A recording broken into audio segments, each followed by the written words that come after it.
everyone, this is Pete, and welcome back to Atari ST A to Z, a series of short playthroughs of Atari ST games, some of which I grew up with and some which are new to me. Today's game is Into the Eagle's Nest, a 1987 release by Pandora. I have a very vague memory of playing this back in the day, but I don't seem to have a disc for it anymore, which suggests we may have borrowed it from someone at some point, or perhaps just had a review copy that we had to return. Either way, I played this a bit back in the day, and I've also covered the Atari 8-bit version on the Atari A to Z series elsewhere on this channel.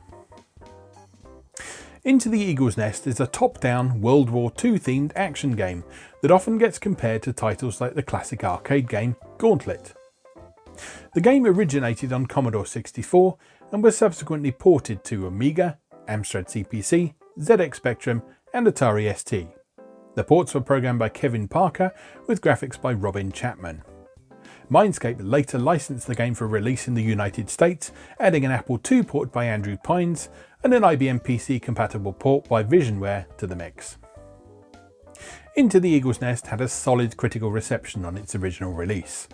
In the November 1987 issue of the multi-format Compute magazine, reviewer Neil Randall described the game as fun, even addictive, extremely enjoyable, and very strong in its ability to make you want to finish the job. However, he criticised the game's save system, which only allows you to save the game at the halfway point of your mission, rather than at more convenient checkpoints. Few people have the time required to get through an entire mission in one sitting, he noted, and fewer still would enjoy it all the way through. Tackled in half-hour chunks, Into the Eagle's Nest would draw players back again and again. Of course, if you're playing the game these days, either via emulation or a modified version that allows the use of save states, this criticism ceases to be an issue, because you can tackle the game in those half-hour chunks as you see fit. But it's probably also worth noting that today's game players are much more likely to sit down and devote a longer period of time to a single game than they were back in 1987. Although this, of course, raises the question of if Into the Eagle's Nest really has the gameplay depth required to keep one invested over the course of several non-stop hours, to say nothing of whether or not your average player will survive long enough for this to be an issue. Writing in their regular The Role of Computers column in issue 182 of the role-playing game-centric Dragon magazine, Patricia, Hartley and Kirk Lesser described the Commodore 64 version of the game as a nicely programmed adventure and strategy game and definitely worth the purchase price, but had mixed feelings about the sound effects, which they described as minimal at best but realistic. French magazine Génération 4 were less kind in their review of the ST and Amiga versions in February of 1988, rating the game just 48%. They praised the game's strategic aspects, which they felt distinguished it from straightforward action titles, but criticised the way the on-screen messages tended to interrupt the action rather than being displayed in a dedicated status area out of the way of the main screen. They also noted that the sound effects were worse than the C64 version. Into the Eagle's Nest is not a game that's remembered by many people these days, but I've always had a spot in my heart for it. So let's go play Into the Eagle's Nest. Okay, here we are with Into the Eagle's Nest from Pandora. So, I remember very little about the Atari ST version of this, but like I say, I do have a very vague memory of playing this back in the day. And of course we looked at the Atari 8-bit version a while back on the Atari A to Z series. So I'm interested to give this a go. I'm going around the attract mode at the moment. These are the valuables you can find on your way, which give you points. Cold food gives you health, door keys are self-explanatory, ammo boxes are pretty self-explanatory, as is first aid. Alright, I think we get the idea. Select level 1, 2, 3 or 4. So you can start at any of the 4 levels. You have to complete all of them to finish the game, but you can start at any of them. Mission 1. Blow up the castle. You are now on the ground floor. Okay, so in this game you control your soldier dude. You found a door key. And you move around this sort of flick scrolling environment with the joystick. And you can fire with the fire button, obviously, but you have limited ammunition in this. You start with 99 bullets. You can find more in ammo boxes, but you probably want to avoid wasting ammo as much as possible. Now, that little sort of orange dotted line there, that's a wooden door which we can open up by shooting. And we then have to shoot the incoming Nazis. And you see, as we take damage, our hits counter increases rather than decreases. So you don't have hit points. It's basically like a damage meter. I forget what the maximum is, if it's 50 or 99. But I guess we'll find out during gameplay.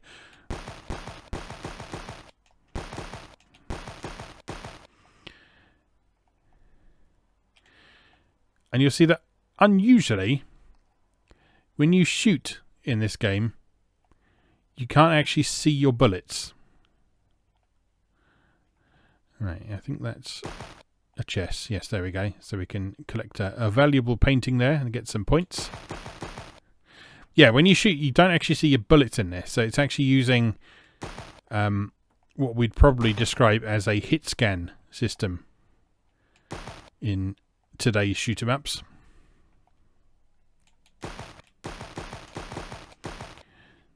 But yeah, as long as you're pointing your gun in the right direction and shooting, you will defeat your enemies.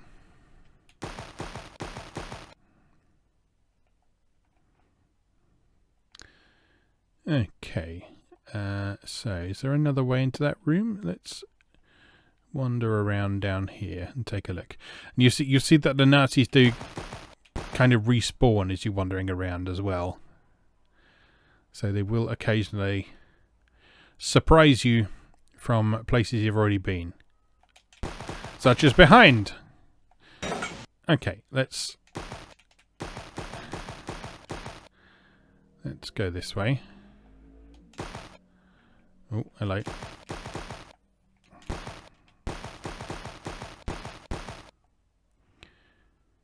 Two more keys.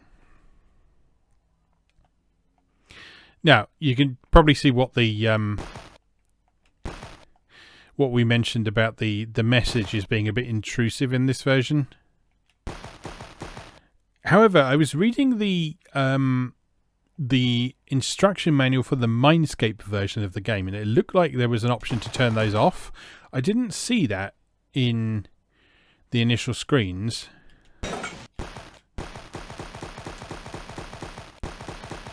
But it looks like at least some versions of this game... Oh, nearly out of ammo. That's not good. That's very not good. Oh. Those are ammo.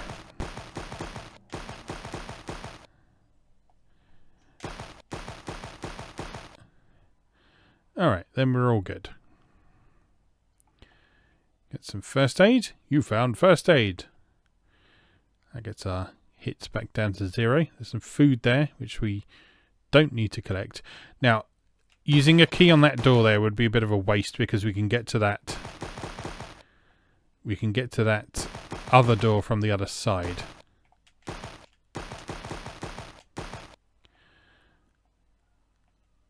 So let's go round.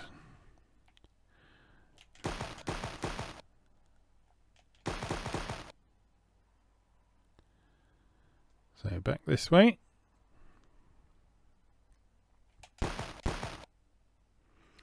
You'll notice that the Nazis don't appear to actually shoot you either. They only damage you by getting up close to you. Which is interesting, but fine. Even though they're clearly wielding guns, if you look at their sprites. You found a pendant. That is worth some points. And we found an elevator pass, which we need to complete this level. So that's good.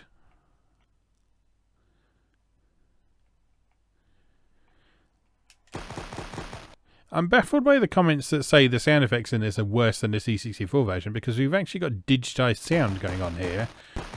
And reasonable quality digitized sound as well. So yeah, a little bit strange. But I don't know. Maybe the Amiga version is different.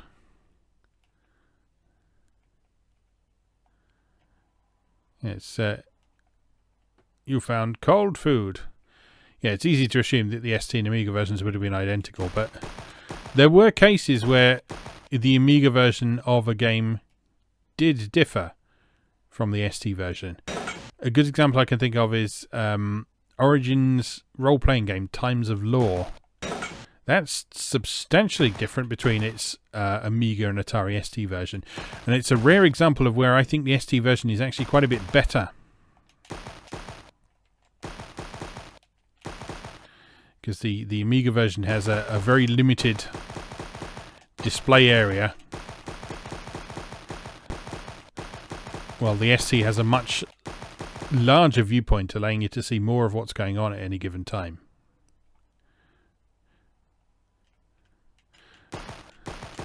So I don't know. Anyway, we're taking a bit of a beating. Could use some more first aid. But yeah, functionally, this is very similar to the 8-bit version that we've played previously on the channel. It's just got a few more colours. Which is nice, because it makes it easier to distinguish things. Because the Atari 8-bit version had... Oh, we can shoot our way through these, okay.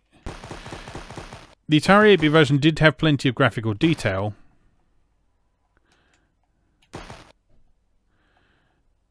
but because it was all shades of the same colour, it was sometimes a little bit difficult to make things out and to distinguish certain things from one another. Now I'm being careful, because I think those boxes there with the red marks in them, those are dynamite, and I think if you shoot those, the whole place explodes and you die. I think that's what happens anyway. I don't want to find out right at the moment, because we're doing quite nicely for the moment.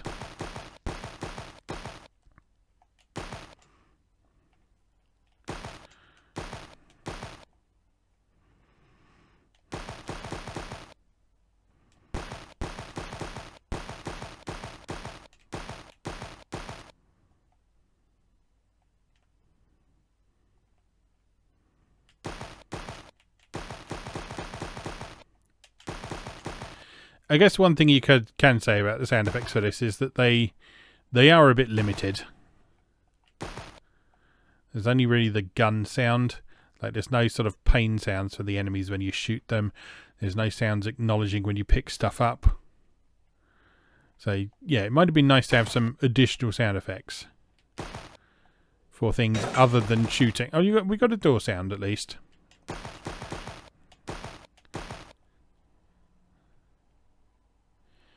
But yeah, sound effects for things like picking up a door key like we did there, that certainly wouldn't go amiss. And first aid kit. It's probably a bit of a waste picking that up, wasn't it? Now the guy there is drunk, so he's not a threat. But the manual encourages you to kill him anyway, so there we go. You shot an officer. Good. Oh, I'm out of ammo. That's not good. That's definitely not good. Let's get out of here. Oh no. Oh, we could be in real trouble here. It's going to have to lure them down here. And then sneak. Except they're respawning. They're respawning. Oh no. Well, that's it. I'm dead. So 49 hits you can take.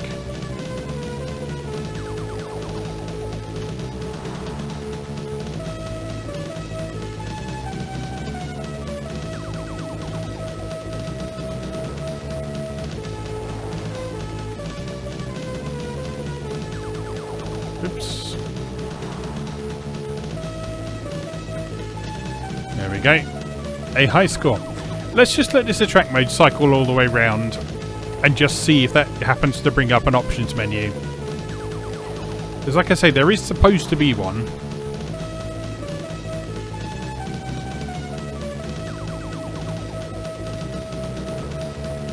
It's just a case of whether you have to actually press anything to bring it up.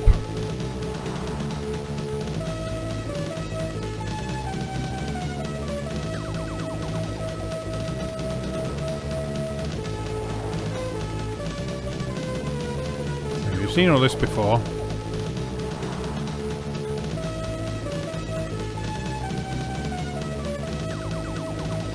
No, that just cycles around. Okay, I'm just going to go off and check the manual. So I'll be back in just a moment, and hopefully we can see what options we can actually customize in this. So I'll be right back. Okay, I'm back. Apparently you have to press the control key to get the options menu to appear. There it is. Right. Okay. So, these are the things you can change. You can change between easy and hard difficulty. That determines how many shots it takes to destroy a Nazi. So, on easy, you only need to shoot them once. Castle 1 or 2, there's 2 different maps for the game. So, Castle 2 is a little bit harder. You can turn sound on and off. And here's where you can turn the messages off. If you find the messages annoying, just turn them off. So, let's have another go. Let's start level 1 again, but we're playing on easy this time, so we should only have to shoot dudes once to get rid of them. Yeah, there we go. That's much easier, isn't it? So in theory, you should be slightly less likely to run out of ammunition. Now that's the elevator, so you need an elevator pass. Now I believe before you can get in the elevator, you need to arm the detonator for the level you're on. Which you do by 1, finding it, and 2, shooting it. So there's the elevator pass. Obviously turning the messages off kind of assumes that you know what all the items are. You see there, it didn't notify us that we'd found the elevator pass.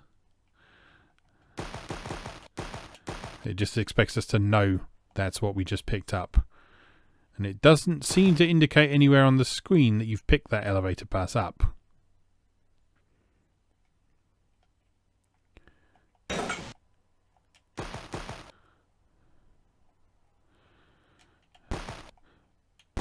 Have some, you Nazi bastards.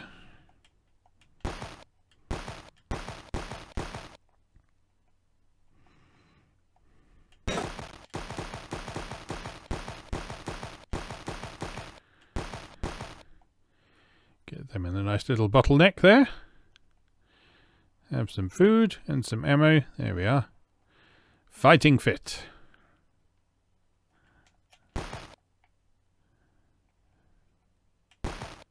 Yeah, it's kind of weird that they don't shoot you. I mean, I'm not complaining, because this would be much harder if they could shoot you. But even so, it's a little strange.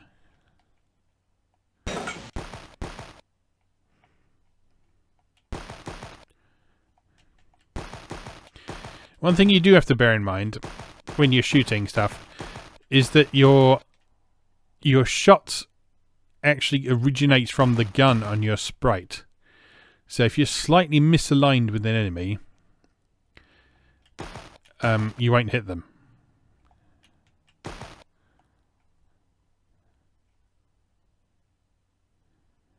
Which is quite interesting. Again, that's another sort of example of how this game implements an early example of what we know today as hit scan. The modern equivalent is when you are playing a first-person shooter and you fire your gun and you don't see the bullets. So your gun doesn't actually fire projectiles as such. You fire it, and I'm sure there were 2 Nazis there a minute ago. I guess not. So you fire your gun, and it's obvious that it's tracking the trajectory of the bullets that you're firing, but you don't actually see the bullets themselves. It's the difference between, say, the pistol in Doom, or the chain gun, or the shotgun. Most of the weapons in Doom actually are hit-scan weapons. And then the opposite of hit-scan weapon is a projectile weapon, which would be, the equivalent would be the plasma gun, or the rocket launcher in Doom, where you can actually see the things that you're firing and see whether they're on target or not. To put it another way, if we go back to Gauntlet, which this game is commonly compared to for reasons that are probably obvious, Gauntlet uses projectile weapons for all its characters.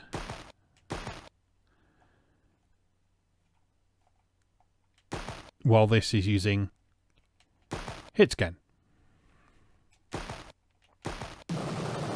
Oh no! Okay, that's that's what happens if you shoot the boxes with the red stuff in them. Okay, and apparently it does track where your shots are going off the screen. So, let's bear that in mind for the future, shall we? And let's have another go.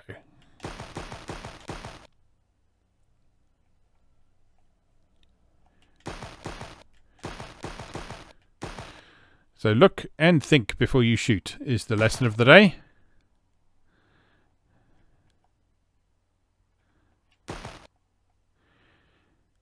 And it's things like that that caused reviewers of the time to brand this as being more than just a simple action game. You may have noticed in several of the reviews I quoted during the intro,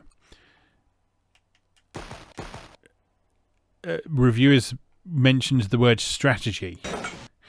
Now this obviously isn't a strategy game in the traditional sense, but it should also be fairly clear that it's also not a mindless hold down the fire button, spray and pray sort of game. You need to conserve your ammunition. You need to manage your resources. You need to keep an eye on your health. You need to use your keys wisely. And you need to position yourself tactically to keep yourself safe. And you need to be super careful if you're firing off screen that you're not going to hit something that explodes.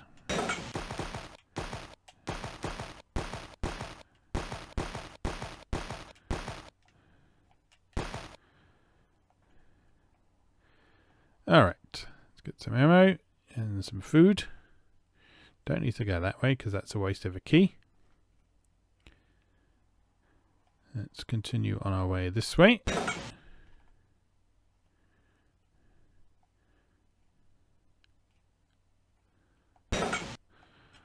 Open up that door. Blast a bunch of Nazis.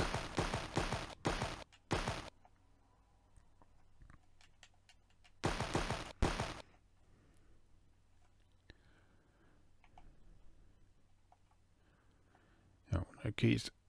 Can't open that door at the moment. Let's go this way. Box of dynamite.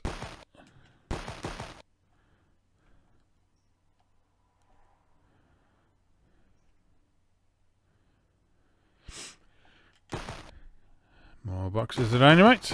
Let's be very careful.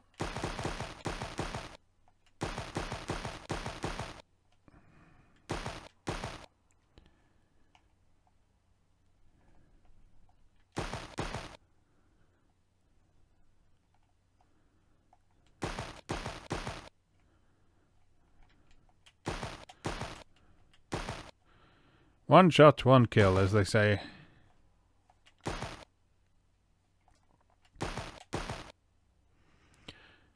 So I guess that's another reason why you don't want to spray and pray.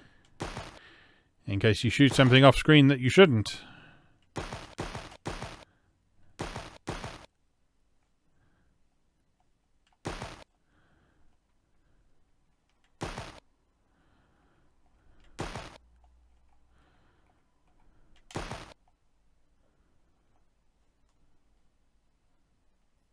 Okay, this is normally where we mess it all up, isn't it? So let's be careful.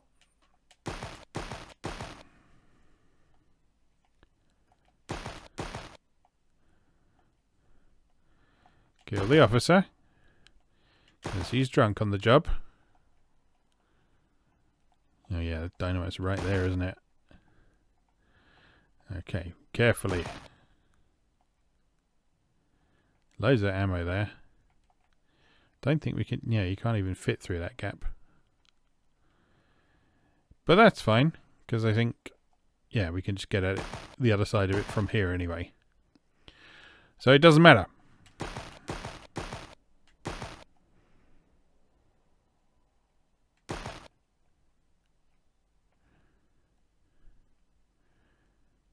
Alright, let's have a look up here.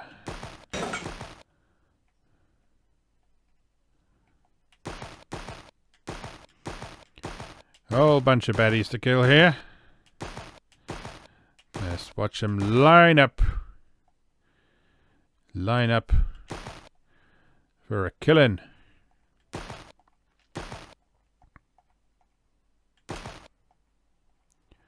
Okay, now very carefully. Good. No officers here. There's one. Let's murder him horribly. You get quite a lot of points for that.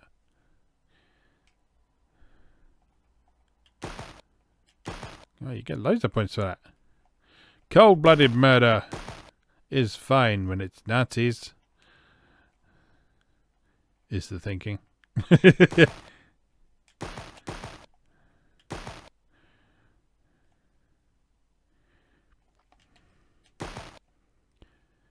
Yes, there were some other reviews that mentioned that aspect of this game as something which made them a little bit uncomfortable, but not enough to like brand the game as bad or have a moral panic over it or anything. But yeah, so several reviewers did comment on that particular aspect of proceedings.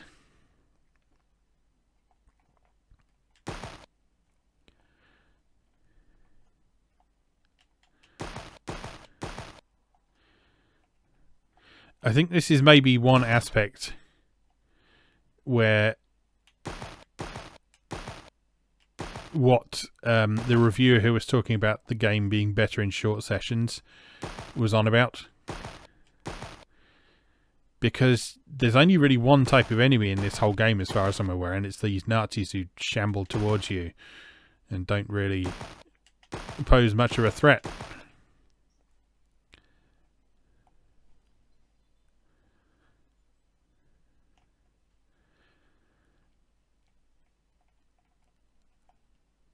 And so with the entire game taking a few hours to get through, most estimates put it out, like maybe 3 or 4 hours in total,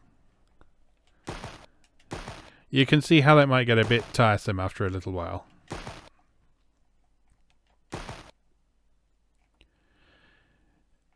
However fun it is to watch number go up. And we all know how fun it is to watch number go up.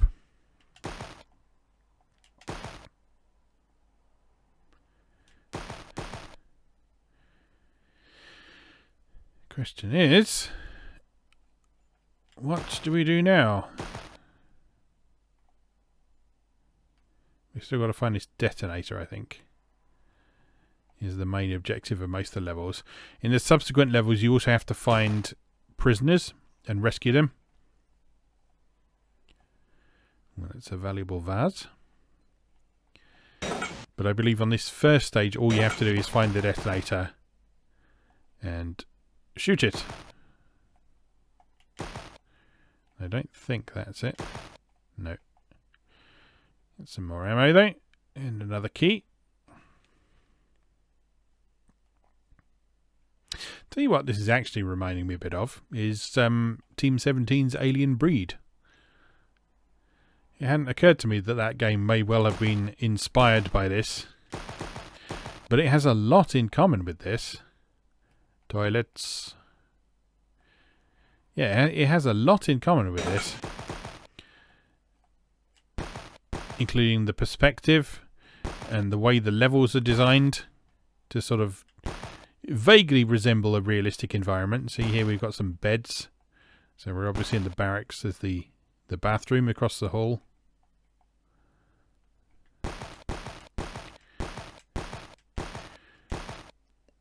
There's some obvious attempts that have been made to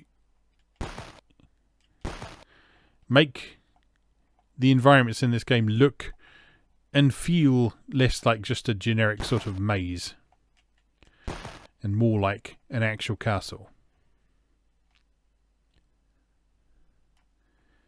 Right, do we want to go in here? Well, I guess we're going in here regardless.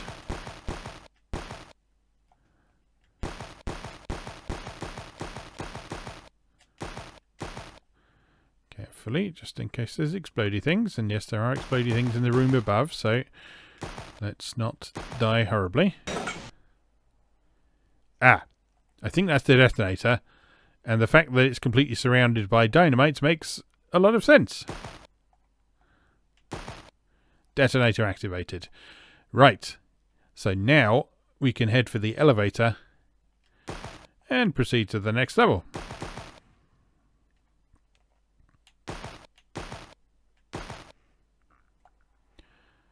Top up on ammo.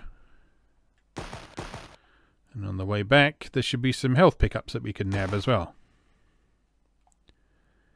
Just got to remember the way back now.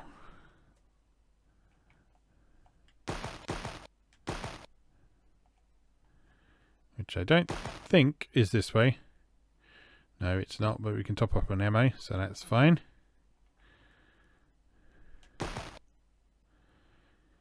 I think we want to head sort of to the right and all the way around. Yeah, that's it. Through this big mess hall type area.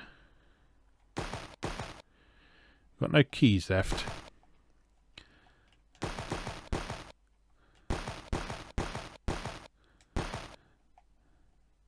we need to proceed through areas that we've already been through and don't need to unlock doors for. I don't know if you can lock yourself out into an unwinnable situation in this. It seems like there's several ways to get to most of the important locations.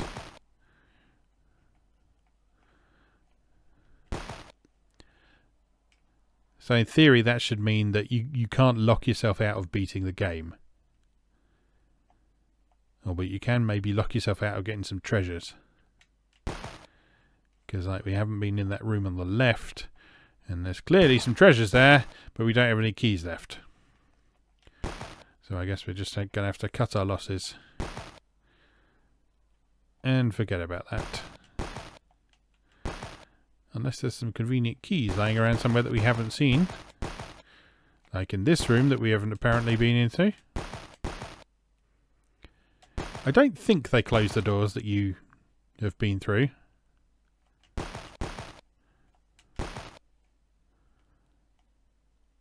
Oh, you know what?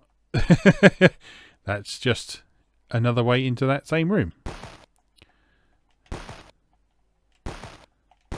Oh no! I was just... in my head, I was saying, don't shoot the dynamite, don't shoot the dynamite, don't shoot the dynamite. And then I shot the dynamite. Oh dear.